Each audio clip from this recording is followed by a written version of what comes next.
Итак, я тоже повелась на этот тренд с компота из базилика, поэтому давайте готовить.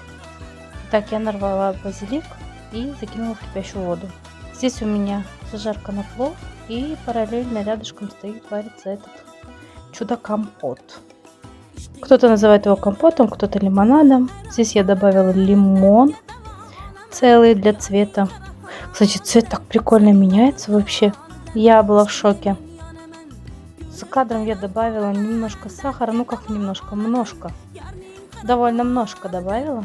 И вот такой вот у меня красивый красный цвет получился. По поводу вкуса. Когда мы попробовали его теплый, он был невкусным. А когда охладили, вообще такой вкусный был компот, просто нереально.